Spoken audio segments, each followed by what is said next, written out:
Bom dia, galera. Olha, a gente vai retomar o nosso argumento sobre a paideia, né, que é a educação, a formação do homem grego. E nas aulas anteriores, a gente, se tiver algum probleminha, pode falar, viu, gente? Nas aulas anteriores, a gente tinha discutido que existia uma formação, que toda a sociedade cria mecanismos de formação das suas crianças, né, criando o modo como as pessoas vão. Como é que cada sociedade pensa o jeito como o adulto, a pessoa que vive nessa sociedade deve ser. Os gregos não são diferentes disso. E no primeiro momento, você vai ter uma educação que é essa educação em que o pai ensina seu ofício ao filho, né? Então, o filho do mercador ensina o filho a fazer o comércio. O filho do agricultor faz a mesma coisa. Além disso, sim, então.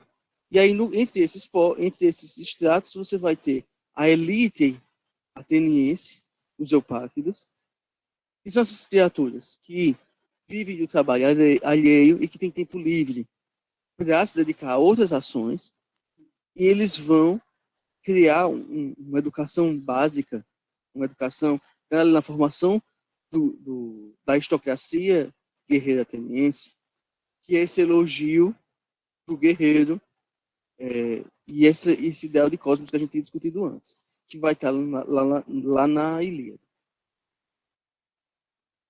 Um segundinho. Ótimo. Perfeito.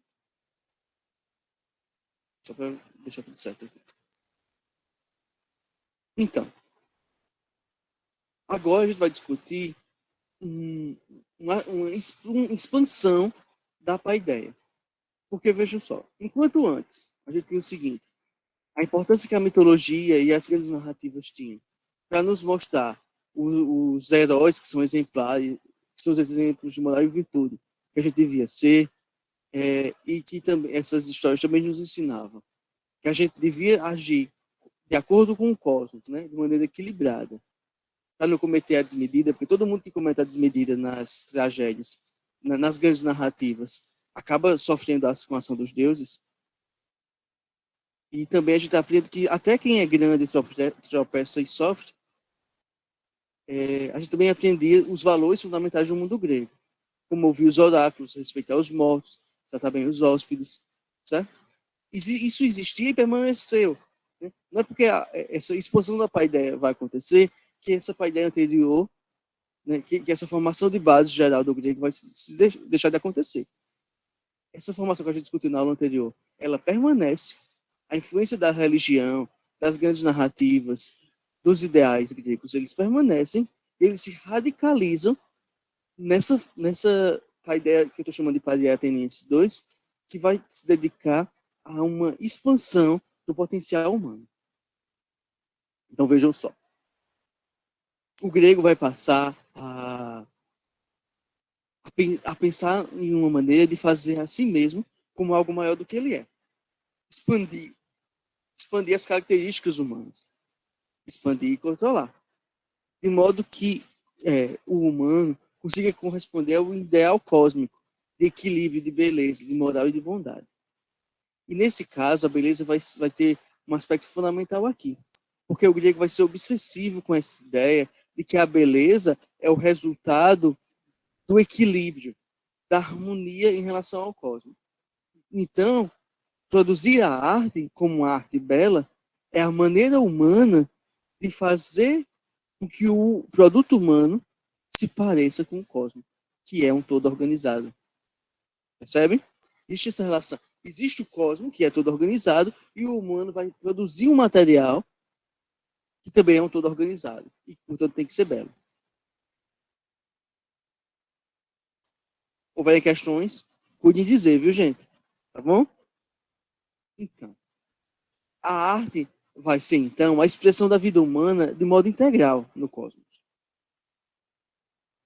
Você vai pensar que existe a vida humana de maneira inteira, porque o cosmos é um todo organizado. Mesmo quando a gente enfrenta desgraças, é a vida humana integral. E quando a arte expressar isso, ela também vai expressar as partes terríveis da vida humana. Então, a tragédia, que é o grande exemplo aqui, ela vai nos mostrar dimensões da vida humana que são sofridas e que a gente vai ter que lidar com elas. A tragédia acaba criando uma espécie de lupa sobre a vida humana para nos mostrar coisas terríveis que são da vida humana que a gente tem que aceitar como partes desse cosmos que não dá para retirar. Como partes desse equilíbrio ou resultado de algum desequilíbrio. E aí, veja, a tragédia grega, ela emerge dando forma humana às questões humanas e ao sofrimento. E aí elas fazem da beleza um meio de nos ajudar a lidar com o que é imponderável, com o que a gente não pode prever, com o que a gente não pode lidar. Então, existe a dor, existe o sofrimento, existe a desgraça, e a tragédia pega isso, organiza isso de uma maneira bela e nos mostra, nos ajudando a consumir o nosso próprio sofrimento e, com isso, a lidar com isso, que a gente não controla. Então, como é que a gente faz para lidar com a morte das pessoas que a gente ama? Como Aquiles lidou com a morte de Pátroclo. A arte vem e dá uma forma humana para isso, uma organização e uma beleza que nos ajuda a entender e aceitar esse processo. Entendido, gente? A tragédia,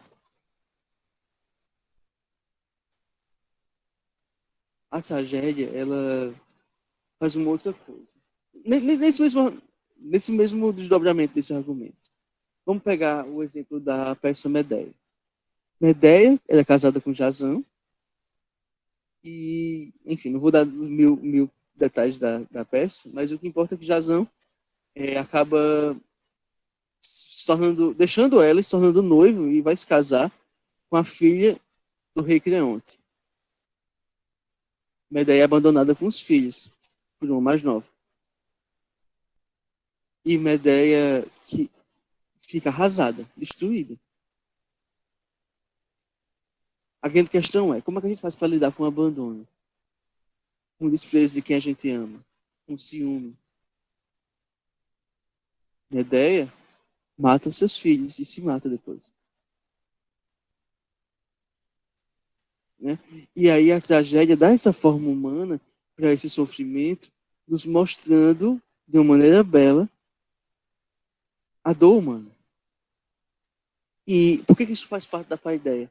Porque assistindo essas peças, consumindo as obras de arte, no caso do grego, eles aprendiam sobre as dores humanas. E aí, na medida que a gente aprende, a gente lida melhor com elas. A gente toma consciência delas.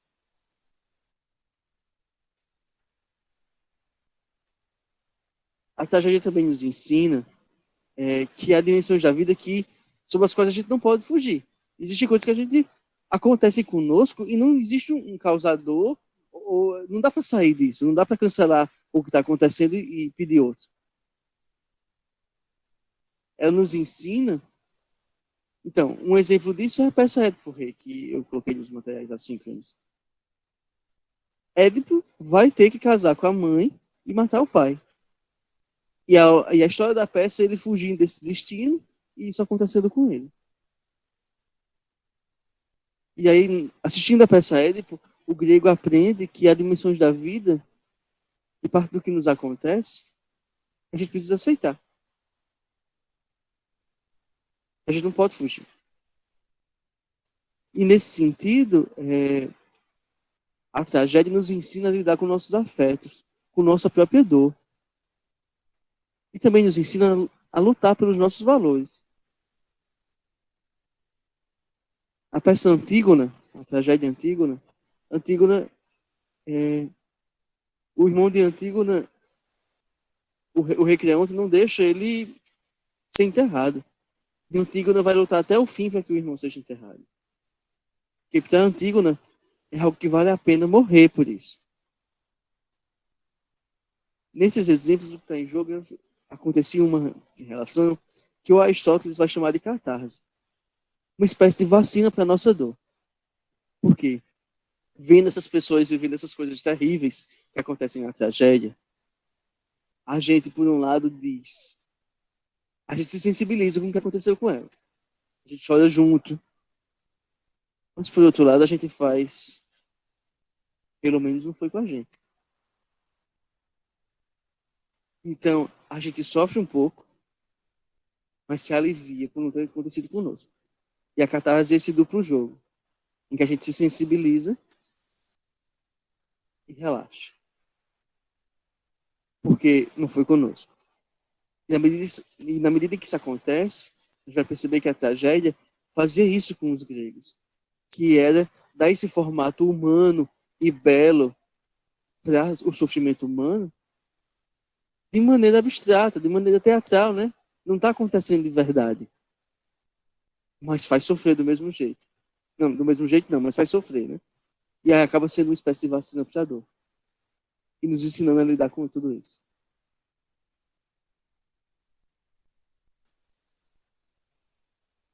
Manuel diz, mas com o tempo o abandono se cura, mas a morte é mais complexa e não pode ser explicada. Muito bom. Essa questão de Medeia. É que Medeia é tão orgulhosa que ela prefere a morte do que ser deixada. Ela não sabe lidar com o abandono. E com a peça, não é que ela está ensinando as pessoas a fazerem o mesmo que Medeia. É ensinando as pessoas o quanto a gente ser muito cabeçudo, né? Nesse caso, né, ser orgulhoso, pode levar a coisas terríveis. Assistindo a peça Medeia é que a gente pode pensar como você que a vida pode seguir em frente. Outras histórias podem acontecer. A gente não precisa morrer porque foi deixada. Esses ideais de beleza também vão aparecer na escultura. Essa escultura é uma das primeiras esculturas, assim, as bases da escultura grega, propriamente grega, que a gente vai ter, e elas vão materializar esse mesmo ideal que vai estar na paideia. A gente pode perceber agora. A gente, vão colocando as questões, viu? Podem colocando que, na medida do possível, eu vou lendo. Olha só. Aqui é a escultura do couro. Vejam que há todo um cuidado com a simetria. E tudo que tem de um lado tem a do outro do mesmo tamanho. Veja. Percebe? As pernas do mesmo tamanho. Uma distribuição do peso muito bem calculada. Essa preocupação com a harmonia e com a simetria que está presente aqui na escultura do Couros está na base do ideal de beleza grega. Que o grego vai colocar na sua arte e que vai colocar na paideia. Fazer a escultura do Couros como essa criatura harmoniosa, simétrica, equilibrada, em que cada coisa tem o seu lugar certo, está na base do pensamento grego. Porque o grego vai tentar fazer o que eles fizeram nessa escultura consigo mesmo.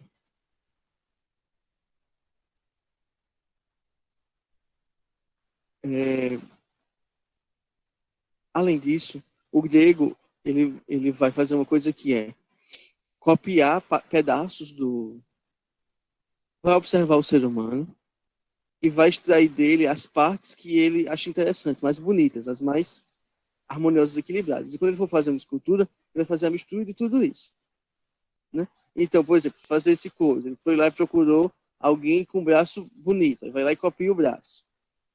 E ele foi fazendo isso, e durante esses estudos eles foram desenvolvendo toda uma compreensão do que é a beleza, do que é a harmonia, misturando traços de pessoas diferentes e criando um ideal de beleza, um ideal de corpo, um ideal de sujeito, que é esse sujeito equilibrado, harmonioso e simétrico. Ao ponto que o grego vai estabelecer como sinônimo de arte e de beleza a ideia de harmonia e simetria. E para que tudo isso? Para que servia essa paideia?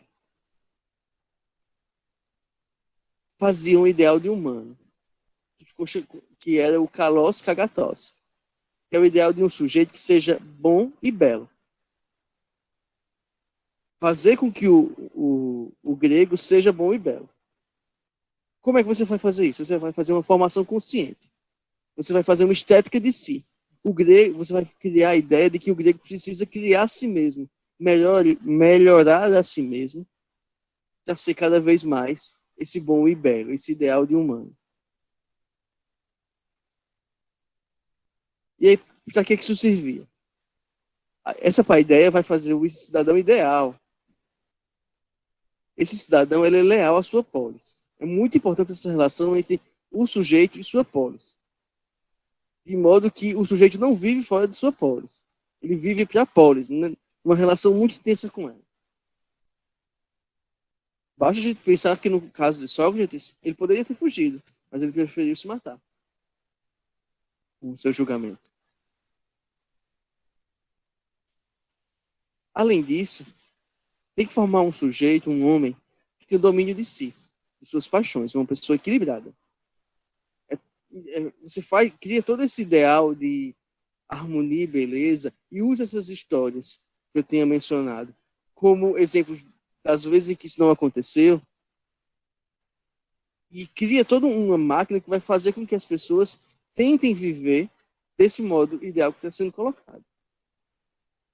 E isso vai acontecer através de exercícios mentais, corporais, comportamentais e espirituais. O grego vai fazer um conjunto de exercícios sobre si mesmo, tipo malhação. Só que em vez de a gente malhar apenas o corpo, a gente pode malhar a nossa habilidade de falar, o nosso jeito de pensar, o nosso jeito de agir, o nosso jeito de sentir, a nossa maneira de olhar para uma obra de arte. Tudo pode ser objeto de um exercício, pode melhorar a nós mesmos. Então, esse papel da educação vai ser esse, de criar sobre nós um exercício capaz de ampliar as nossas capacidades. Sobre o corpo, o grego vai inventar a ginástica, vai inventar as Olimpíadas, vai criar esse ideal em torno do corpo, especialmente masculino, né? Lembre-se que toda vez que a gente está falando aqui, a gente está falando dos homens. É uma sociedade extremamente machista, patriarcal. Então, esse ideal de corpo é um corpo masculino. Tanto é que a gente vai, quando for ver as esculturas, a maior parte das esculturas, elas vão fazer uma distinção que é muitos homens e o corpo nu masculino vai ser um ideal, enquanto que as mulheres são representadas com algum tecido. Vai demorar muito para aparecer alguma mulher seminua ou mesmo nua na escultura grega. Então, o ideal de corpo como objeto dessa fabricação, de uma ginástica, de exercícios, a ideia das Olimpíadas, criação desse corpo que expressa através da sua forma esse ideal de beleza que eles estão colocando. O ideal de beleza é associado à juventude, inclusive. Além disso, o grego vai pensar essa relação com a lógica. A matemática vai ser muito importante para o grego. Tem algum erro? Não.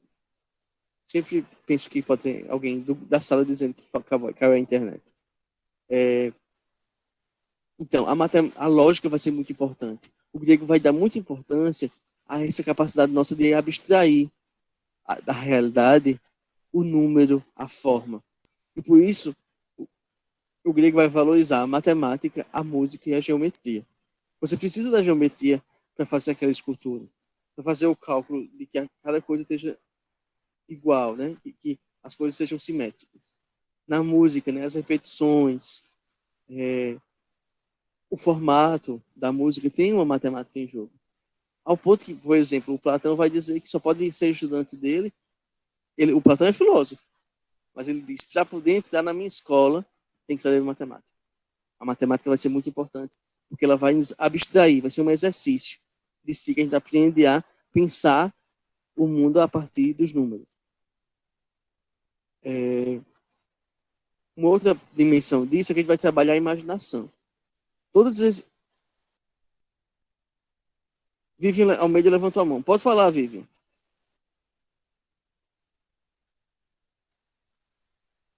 Ou escrever.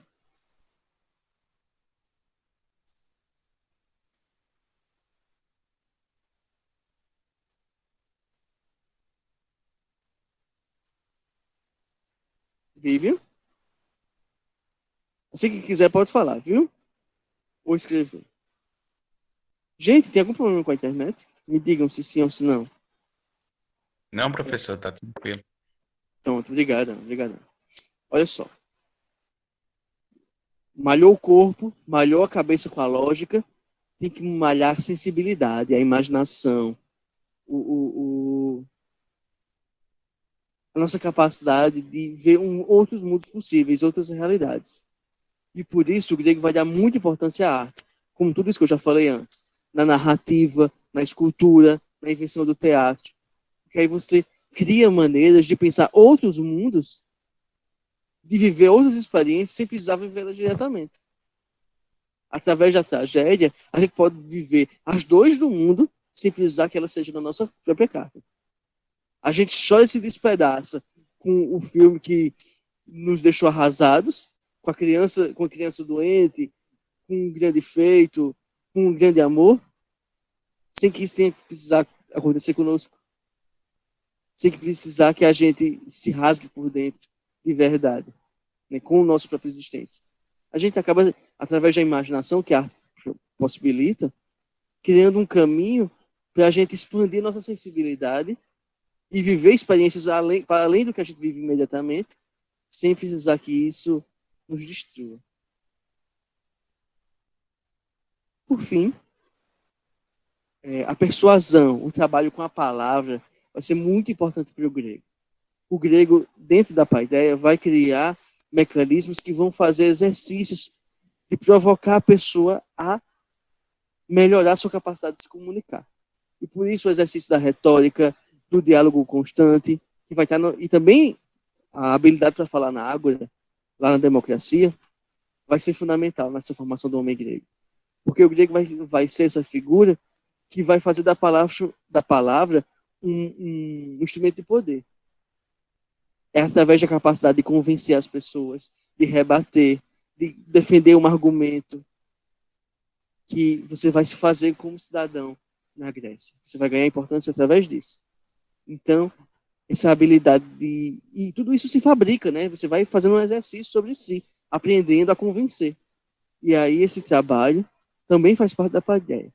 Então, trabalhando o corpo, a lógica, a imaginação e a persuasão, o grego o ateniense vai criar esse exercício sobre si mesmo e vai tentar expandir os seus limites, fazer com que ele seja mais capaz e melhor do que ele já era.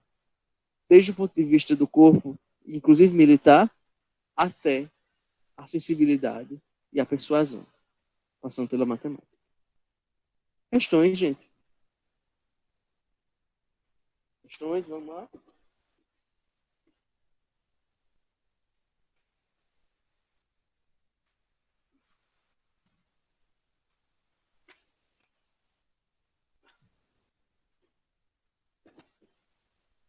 Aqui a gente tem uma imagem, um desenho, né? Assim, tenta representar Atenas. E eu trouxe eles aqui não para a gente fazer uma análise de cada pedacinho, mas para que a gente perceba a importância que o espaço público tem em Atenas. Veja, por exemplo, aqui está uma representação da cidade. Aqui é o templo de Atenas, o Paternon. Aqui são mais templos. 2 teatros. Perceba como a ideia de um espaço público em todo mundo vai lá consumir, as pessoas vão se encontrar, vai ser muito importante na criação de Atenas. E isso faz com que a gente perceba o que é grande numa construção, o que é grande numa civilização, o que cada civilização escolhe para ser o lugar onde eles vão investir o seu trabalho, o seu dinheiro, o seu esforço, expressa o que essa sociedade quer.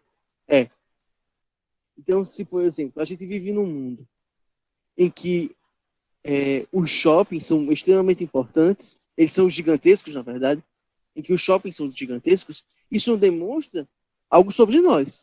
O quanto o comércio capitalista é importante para a gente. Se a gente vive num mundo em que obras públicas como grandes teatros, num país, né, aqui, se a gente vive num país que grandes teatros não estão espalhados pelas cidades, isso demonstra a pouca importância que a conversa pública, que o encontro, que o consumo de arte tem no nosso mundo. Por que a gente investe mais, como sociedade, né? Investe mais em shoppings que em teatros? em escolas, né? O tamanho que as escolas têm demonstra a importância, de certo modo, elas demonstram também a importância que uma escola tem na sociedade. Então, para a gente pensar isso, para a gente pensar a dimensão que os templos e os teatros tinham no mundo grego, em Atenas. Né? Agora a gente vai pensar um pouco sobre o funcionamento da democracia ateniense, que está baseada lá nos princípios da paideia que eu já mencionei. A gente está falando aqui do modelo ideal, que é o pequeno pedaço de tempo que Atenas foi democrática, tá? A gente vai ter os cidadãos, aquelas criaturas que a gente já sabe, fazendo parte da eclésia, que é uma assembleia que está todo mundo. Essa assembleia, ela toma as decisões e faz as leis. Dessa assembleia, por sorteio, sai o Elieu, que é o poder judiciário que julga os crimes. Em que lugar? No Areópago. E o Areópago é feito por antigos arcontes, né? Antigos juízes que julgam os crimes graves. E a Assembleia também elege os arcontes imediatos, né? Aqueles que vão fazer as funções religiosas e judiciais normais. A Assembleia também vai eleger os chefes militares e políticos, os estrategos. E dessa Assembleia vai sair a Bulé, que é o conselho de 500 pessoas que vão preparar o funcionamento das leis, vão organizar a eclésia. E aqui a gente vai ter o modelo da democracia ateniense, com o poder judiciário, executivo e legislativo, de certo modo, separado.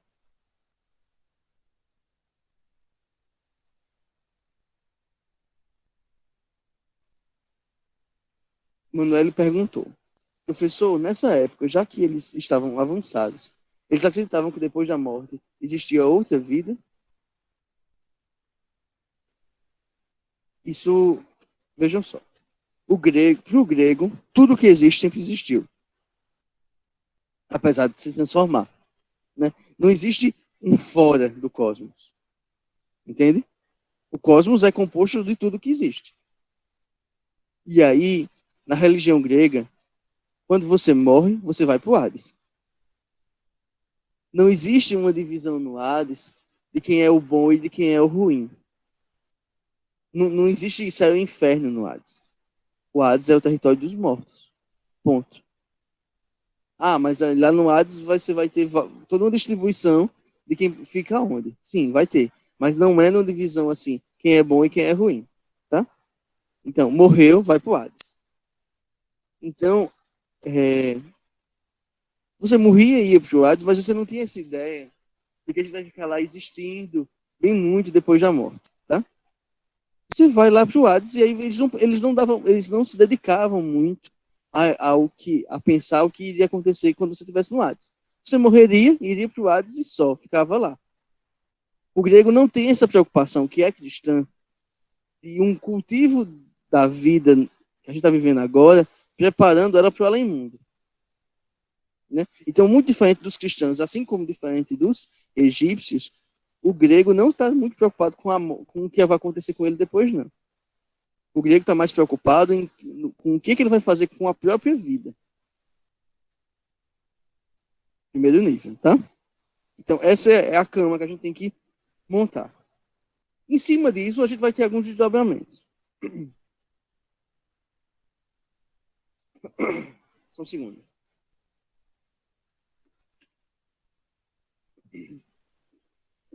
Existem algumas maneiras de vencer a morte.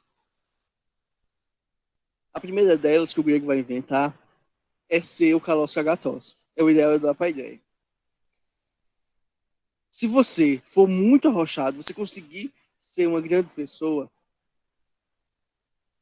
especialmente na guerra, se você for um grande soldado, os grandes feitos dos grandes homens vão ser contados pelos aedos. E você vai viver através das histórias que são contadas sobre você muito depois de sua morte. Inclusive o texto do Heródoto, que é o primeiro livro de história que existe, ele começa falando exatamente disso. Estou escrevendo para contar os grandes feitos dos grandes homens, tanto gregos quanto persas, sobre as guerras médicas. Então, era possível, de alguma maneira, viver para além de si mesmo, através dos grandes feitos que fossem contados sobre você. Segunda maneira, aí já é um pouco mais complexo, que vai estar, não é todo grego que pensa isso, né? Mas alguns filósofos gregos vão pensar na ideia que vai se desenvolver lá no estoicismo, que a ideia é o seguinte: se o cosmos é um todo organizado eterno, se tudo que existe sempre existiu, mas ao mesmo tempo muda, do que é feito tudo isso? E aí, uns filósofos vão se dedicar à ideia de átomo, outros vão se dedicar à ideia de substâncias essenciais, mas o que importa nesse caso aqui é pensar: depois da morte a gente se desfaz, vira poeira, e essa poeira vai construir outras coisas. E aí eu morro, mas eu acabo constituindo as minhas partes, os meus pedaços, eles vão acabar constituindo os animais e outros humanos. Né? Então essa ideia de que nós somos todo o cosmos e as nossas mortes é só um retorno para algo que a gente já estava, que é o próprio cosmos, vai criar essa ideia de que depois da morte tem uma vida eterna como o cosmos, mas é uma vida eterna em que a gente não está consciente da nossa existência. Essa ideia de consciência da vida após a morte só está lá nos egípcios e de maneira mais detalhada com os cristãos. Entendido, Manu? Isso, é essa ideia de que nada desaparece, apenas se transforma.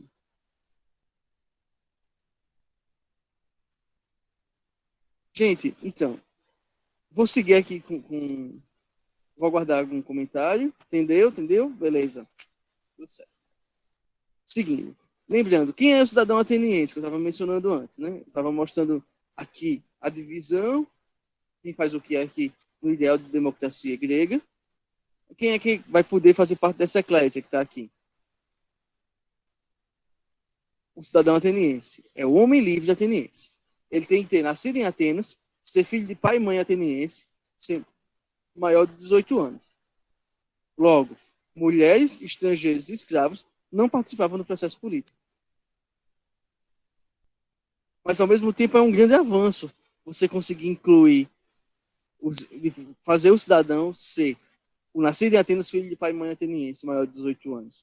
Porque você tirou da posse da terra e do dinheiro, né, da base econômica, pelo menos em parte, como critério. Você tirou isso como critério para saber quem é o cidadão.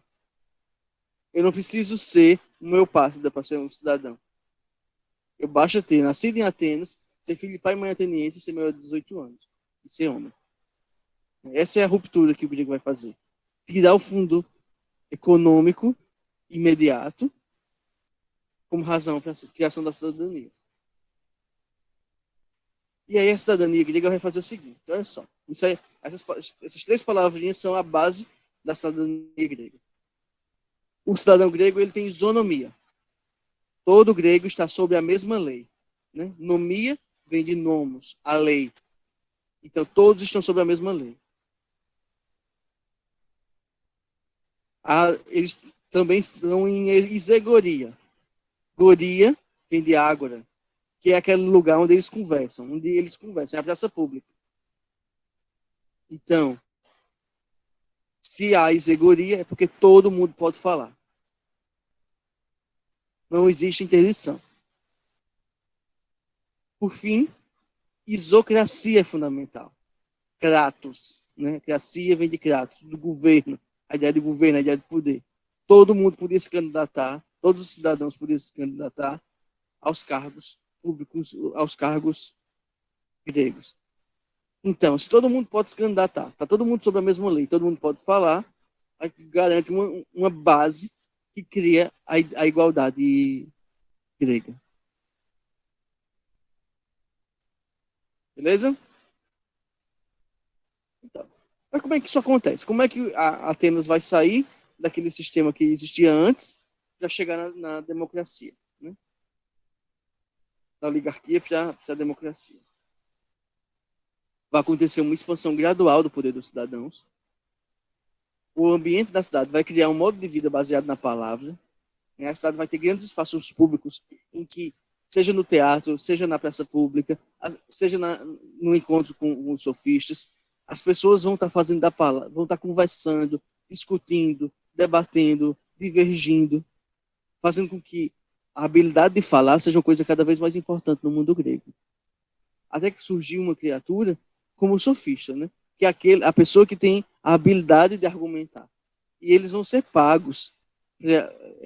Não existe escola pública no mundo grego, não existe uma escola estatal.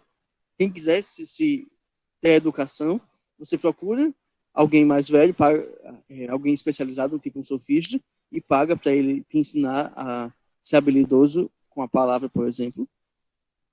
Mas, de todo modo, você vai ter a argumentação como eixo central da vida ateniense, em todas as dimensões da vida. Se você quer ser um grande ateniense, você tem que ser habilidoso na fala. Por quê? Porque é através da palavra que você discute, entra nos debates filosóficos, é através da fala que você, da palavra, né? Da argumentação, que você convence as pessoas nos debates com sofistas, é através da argumentação que você se posiciona na ágora, defendendo seu ponto de vista. Então, falar bem vai se tornando uma coisa cada vez mais importante.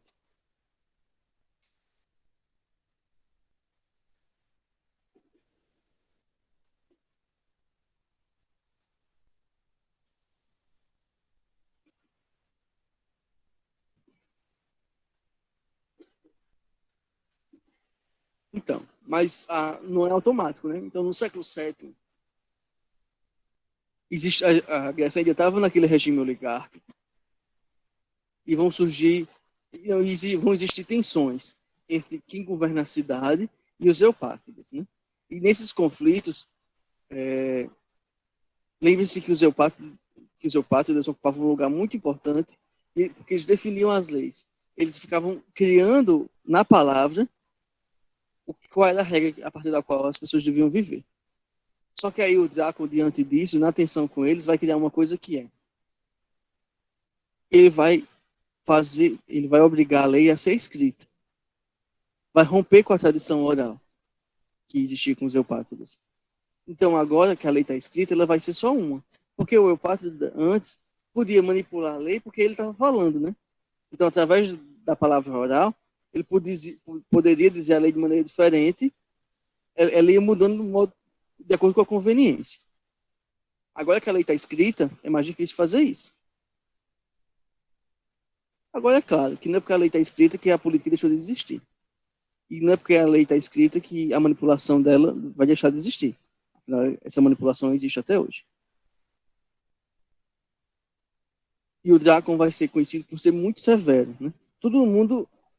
Todos os erros vão meio que ser punidos com a morte, quase. Então, daí vai surgir a ideia de leis draconianas. O exército também é obrigatório em Atenas? Sim. O jovem deve participar do exército por um ano em Atenas. Depois ele volta para casa e só vai entrar na guerra se for necessário. Mas não é por isso que a gente deve pensar que o homem ateniense não é um militar. Ele é um militar, sim. Porque lembra que todo esse cultivo do corpo vai estar na base do pensamento do grego para que o grego se garanta mantendo um corpo pronto para a guerra, porque a guerra poderia acontecer a qualquer momento. Tá?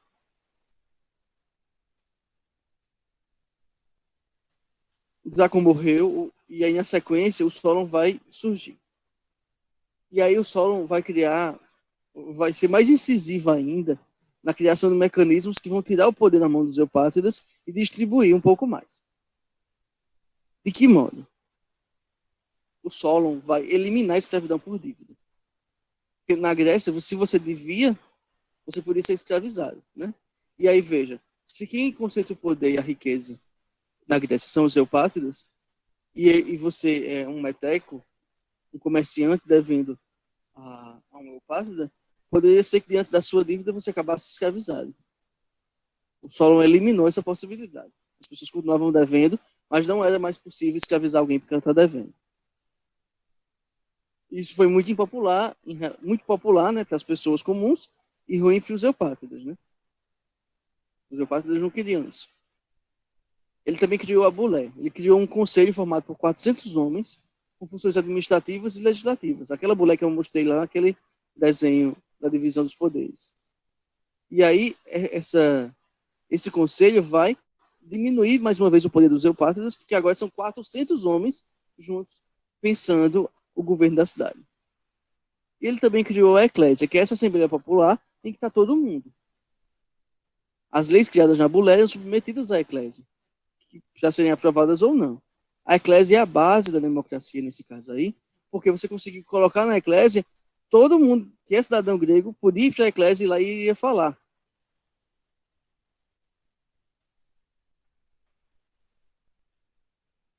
Beleza? As reformas de Solon desagradaram os eupátridas. É claro, né? Porque aí está tirando muito de poder deles. E vai ter conflito, luta social, e vão existir várias tiranias, né? Que são esses governantes, tipo um homem forte grego, junto a seus parceiros, e ocupam o poder administrativo grego, matando os que vinham antes. Né? E vão ter muitos conflitos nesse sentido. Não cabe aqui a gente entrar em detalhes com isso, porque precisaria contar um por um. Aí a gente chega em Clístenes. Clístenes vai ser fundamental, porque agora vai ter o auge da democracia.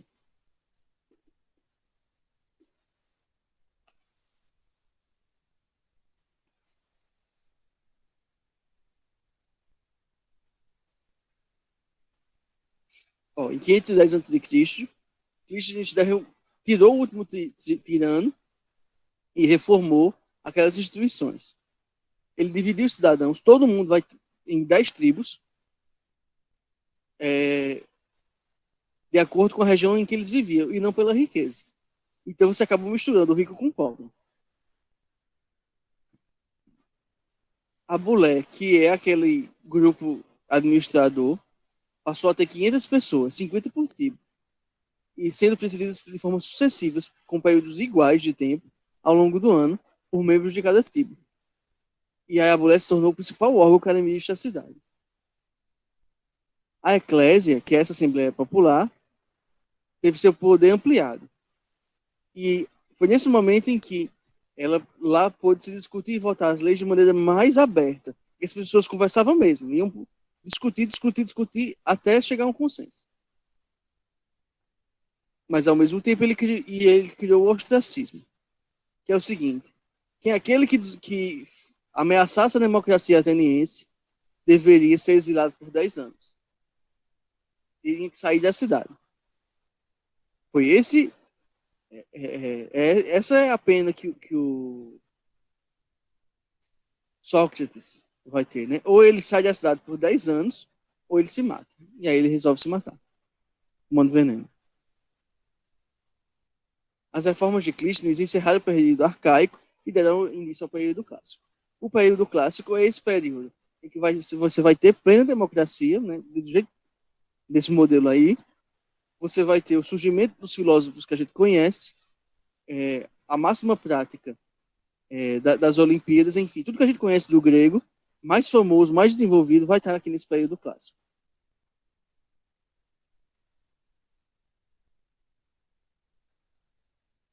Mas lembrem-se, essa democracia, apesar de ser direta, as pessoas discutir e debater as questões políticas, só podiam ser os homens atenienses, como eu já tinha falado antes. E aí, no período clássico da Grécia, que vão acontecer os dois principais conflitos externos dos gregos, os dois principais conflitos dos gregos, as guerras médico-persas, né? As guerras médicas, que é quando o grego briga com o persa vai atacar o grego, e aí o grego vai se defender. E é nessa região aqui que vai estar a história do filme 300. Basicamente, durante as guerras médicas, os gregos vão ser atacados pelo menos 2 vezes, e em um momento os atenienses defendem os gregos, em outro momento os espartanos defendem. E a gente vai poder ver mais detalhes disso no vídeo da aula assíncrona que eu coloquei. Para saber mais sobre isso, vão lá no vídeo, tá bom? De todo modo, o que importa aqui é que os gregos vencem, e como os atenienses são os últimos a vencerem nas guerras médicas, eles vão acabar saindo por cima da carne seca, sendo a principal cidade entre o mundo grego. Mapinha aqui, ó. O Império Persa chega bem pertinho de Atenas, Ele chega, domina essa região, mas aí volta. A briga fica aqui. Quando a guerra acaba, os gregos se juntaram para defender o mundo grego. Nas cidades-estados se juntaram, liderados por Atenas. E aí as cidades-estado pagavam impostos para Atenas, que eram depositados na ilha de Delos. E aí isso ficou chamado de Liga de Delos. Então Atenas ficou muito rica nesse momento, porque ela juntava esse dinheiro que ela recebia dos impostos e investia pesado na principal ação de guerra que ela tinha, que era a produção marítima, de navios prontos para fazer a guerra. Esse período ficou conhecido como o período do governo de Péricles, em que a democracia permaneceu e o templo da deusa Atena, o Partenon, foi construído, a cidade foi toda murada, você fez um monte de benefícios públicos e Atenas estava muito rica. Depois disso, Esparta saiu da Liga de Delos e começou a fazer uma outra liga, a liderar outra liga, receber impostos de outras cidades, e com o passar do tempo vai acontecer um conflito, que é a Guerra do Peloponeso, em que Atenas e Esparta vão brigar pela hegemonia no mundo grego. Vai ter uma luta gigante, que vocês vão conhecer seus detalhes lá no vídeo da aula assíncrona, e Esparta vai vencer. Só que, e aí, logo depois que a Guerra do Peloponeso acabar, depois da guerra, as cidades estão destruídas. E aí, os macedônicos, que viviam acima do mundo grego, deixa eu ver se tem um mapinha. Tem. Os macedônicos que vivem aqui, ó, vão invadir a Grécia e dominar todo mundo. Então, os gregos, resumindo a história, os gregos conseguem expulsar os persas, que são um império muito maior do que eles. Depois os gregos brigam entre si e, na sequência, perdem para um povo vizinho mais fraco do que eles eram. Entre os macedônicos, a gente vai ficar famoso o Alexandre o Grande, que vai criar um enorme império que vai dominar os persas, vai chegar na Índia. Depois das conquistas da Macedônia, a Grécia, os gregos vão ser dominados por outros povos, inclusive os romanos. Mas aí, se do ponto de vista político, o grego vai ser dominado por outros povos, do ponto de vista cultural, ele vai ter um avanço, que é a cultura grega, na medida em que ele é dominado por outros povos, a cultura grega se espalha e interfere em outros povos e vai transformando, vai se espalhando e transformando outros povos. Ao ponto que acaba sendo a cultura mais influente da Europa. Quando os gregos forem dominados pelos romanos, isso vai ficar ainda mais intenso. Porque com a expansão do Império Romano, a cultura grega vai se espalhar pesado. Todo canto o pensamento grego vai estar. O que a gente vai chamar de cultura helenística ou helenismo. Aqui está o tamanho do Império Macedônico, né? Ele domina, aqui está a Grécia, e ele vai bater, vai dominar toda a região da Pérsia, e vai chegar na Índia. Então aqui só alguns aspectos finais para a gente fechar a aula, a gente pensar algumas heranças gregas. Os Jogos Olímpicos, né? Todo esse culto é associado aos Jogos Olímpicos. Todo esse culto do corpo, a ideia de Deus grego, a ideia de um corpo talhado, marcado, simétrico, harmonioso, esse ideal de corpo, de físico, tá? Associado aos Jogos Olímpicos, está na base da cultura grega. Ficou como herança. A rica mitologia grega, com suas várias histórias, né, estão na cultura aí. Percy Jackson é um exemplo de como, de alguma maneira, a mitologia grega acaba sobrevivendo. O nascimento da filosofia, que aí está na fundação de todo o pensamento ocidental. A criação do teatro como essa arte que cria, né, uma vida que nos ensina a viver, né, que cria a catarse, tudo isso que a gente já discutiu. A religião grega continua sendo muito influente, né, na cultura ocidental, meio que a gente sabe o nome dos deuses olímpicos, né? E se a gente pensar num país como o Brasil, que tem a maior parte da sua população como negra, a gente consiga aceitar com mais tranquilidade que exista, que a gente conheça, né, os nomes dos deuses gregos do que os nomes de deuses de matriz africana, só demonstra o poder que a cultura grega se sobrepôs, né, sobre a cultura ocidental. Com isso, eu fecho os slides, gente, e a gente vai fazer agora alguns acordos. E também estou aberto às questões, tá bom?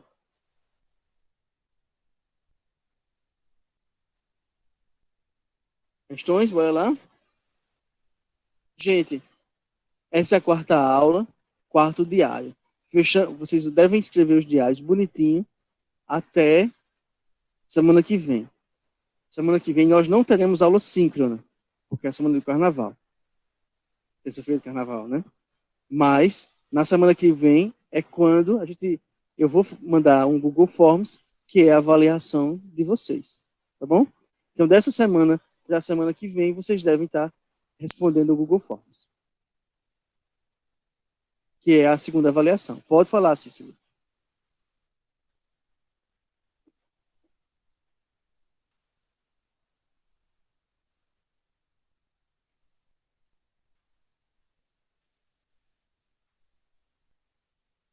Professor, nos diários, pode falar apenas da aula síncrona?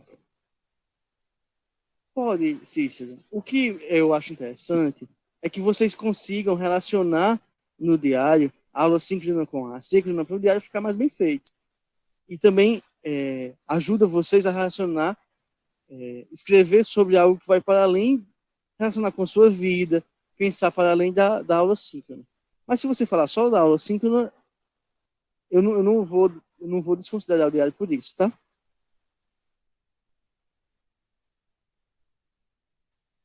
Mas os materiais para aula assíncrona são muito importantes porque eles estão na base. Eles ajudam a compreensão do que eu digo aqui. Eu fico fazendo esses links. Tanto é que eu não explico o que está na aula síncrona aqui.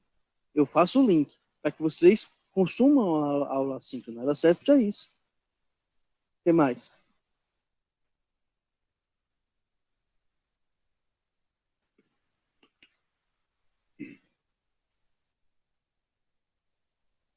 Gente,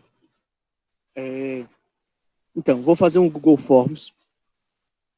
Questões objetivas, naquele modelo das provas que vocês já viram. Questão de somatório, questão de verdadeiro ou falso. Questão de identificar a sentença que não corresponde. O Google Forms vai ser baseado em tudo que a gente viu até aqui. As aulas assíncronas e assíncronas, todos os materiais vão estar na base das respostas do formulário. Eles vão ficar disponíveis para vocês por uma semana. Então, do dia que eu postar, você vai contar 7 dias e aí a gente fecha a data. Tenha o cuidado de responder as coisas a tempo. E lembre-se que, no caso de questões objetivas, só pode responder uma vez, né? Não pode editar o formulário. Então, responda com cuidado. E aí a gente fecha o primeiro bimestre, agora nessa semana que vem, e a gente já vai passar para pensar o Império Romano, né? O mundo romano.